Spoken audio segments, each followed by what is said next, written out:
All right, y'all, what is going on? Back with another video. Hopefully you guys are having a fantastic day. It is Wednesday and the weather once again where I am is beautiful.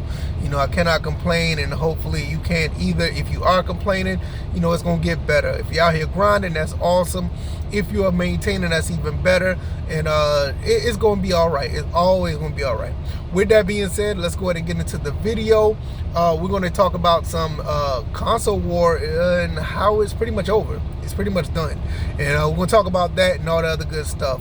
All the links are down in the description. Kudos to Stop Killing Games, all that good stuff. Check that stuff out. Like, share, and subscribe. I really appreciate it. All right, let's go ahead and get into this.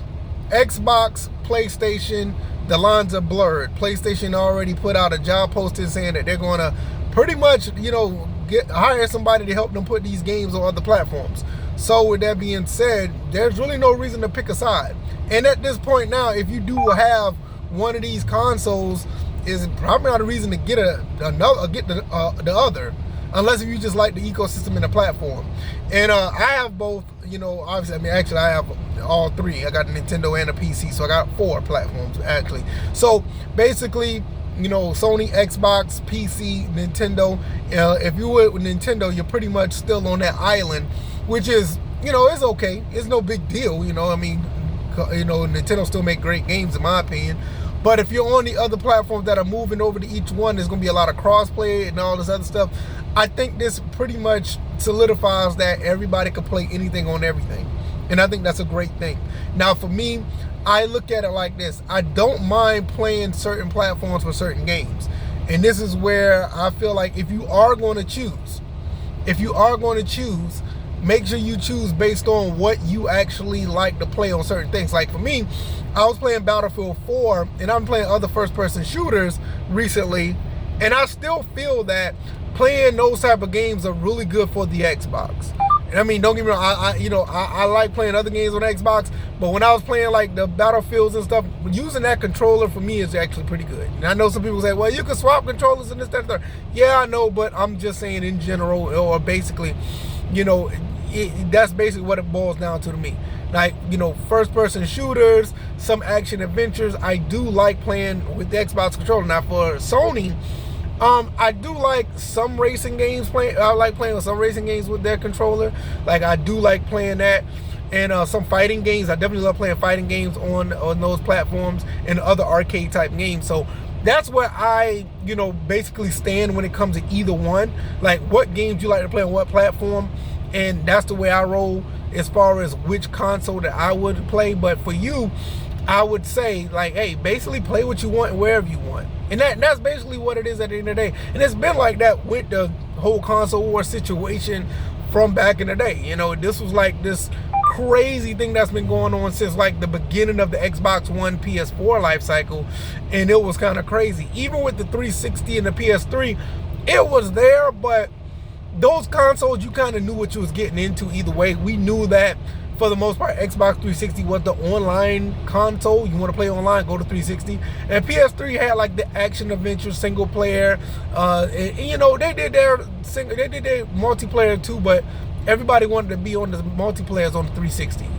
You know, their infrastructure was a lot better, and that's where it was. Now going forward, PS4, PS5, and beyond, even Xbox One, Xbox Series, and beyond, I kind of look at it the same way. Even though the games that are going to be on separate or be on the same platforms, and it's like, I still understand why I am. Even though I love Forza and I love playing those games, I still feel like, you know, racing games do suit better with the PS4, PS5 controller.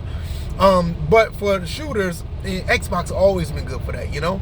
And like, outside of like arcade style games, you know, I just can't play many games on Xbox with like shooters, like the arcade shooters or fighting games. Like, I go Sony all the way. And they're about to come out with an arcade stick in 2026 that I really, really want. But Xbox just don't seem to like a fighting game console. And it's been like that for a long time. Even with Dead or Alive and all of that, I just felt that with Dead or Alive, it was cool. And the Xbox 360 tried to be that console that you can do almost everything on, even fighting games. And it was pretty cool. But at the end of the day, it just never really gravitated to me to play fighting games on that on that system, and it's just been like that even since the original Xbox. Like, yeah, they got some good games on there that are fighting games, but it just seemed like Sony, even back from the PlayStation 1 days, you know, that was the place where you want to play fighting games on. You know, outside of Sega, which I think Sega was like the best console for fighting games, you know, that it just, PlayStation was second in place on that. And I think that's just where it is when it comes to that. At the end of the day, you guys that are still entrenched in this fictitious console war, it's cool, it's fun actually to be a part of that, and it makes good conversation sometimes. But sometimes people go overboard, they go a little crazy, and that's just how it is sometimes. And it kind of got annoying at, like, around the middle part of the Xbox One, PS4 life cycle. And I'm glad that these companies are kind of coming to their senses and realize, like, hey, look, the games make the money. You know, the consoles are just a gateway to the games. And it's always been like that. You know, the console always sold at a loss, and you make your money on the back end with the games. Now these companies are starting to realize, like, look, why don't we just put the games out there and get them much and make them as accessible as possible so people could buy them, and we make more money that way, and the consoles can just be anything to everybody. And I think that's what Xbox has done, and Sony started to realize that. So it's going to be really interesting to see what the PlayStation 6 look like with this job posting.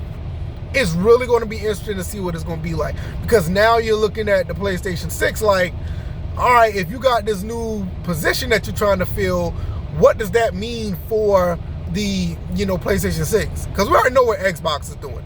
Xbox is basically implementing their PC, Microsoft Windows into everything that they can. I mean, I just did a video on TikTok where they were talking about their streaming console games on the Xbox PC app. So you know where they're going. Nintendo, I said this on my live stream not too long ago, well, the last live stream I did. Nintendo would probably never get into the PC space, and they probably never put any of their IPs on other platforms, never ever. But if there's one that they would do, if I had to pick one, they should put Mario Kart 8 on another platform. Put it on PC, put it on maybe PlayStation, and just leave it there. You don't have to put all your other stuff, but I think Mario Kart 8 will go bonkers on another platform. It's already sold 70 million on the Switch and the Wii U, and Mario Kart World is doing their thing, but I think they will do very well if they actually did that. But that's a pipe dream. That'll never happen. They people are saying that it may cannibalize Mario Kart World, which I kind of get what they're saying, but I don't think it will, because it's a different game. But I think if you want to throw a bone to the PC or other platforms, I think you will put that game out there on PC or put it on Sony and just let people have that. And they will, I believe that game will sell millions of units easily. But what do I know? But as far as Sony's already going down that road. You already see all the games that they've done already on PC, and then, you know, they got Helldivers coming, and probably Spider-Man is going to be coming to other platforms. It is what it is. And for the most part, I'm here for it, but I know my lane, what console I'm going to use for what. You know, I know what the Xbox is going to be for me. I play some first-person shooters if I'm not playing them on PC. If I'm playing, a couple other games that are on Xbox that I do like, mostly like even third-person shooters, I'll probably play them on Xbox or whatever case may be. You know, but for Sony, arcades type games, fighting games, even some racing games as well. I think the racing thing kind of blurs between both, because I love Forza and Gran Turismo. But, you know, really, it kind of leans towards more the Sony side if I want to play some racing games. But yeah, it's either way. It doesn't really matter. But y'all let me know what y'all think. How do y'all feel about this whole console thing? The lines are being blurred. I will be doing more content. I may go live tonight. I want to, but I'll be so busy, man. But I will try my best to go live more often. Throughout this weekend, I made more of an effort of it, and the feedback has been great.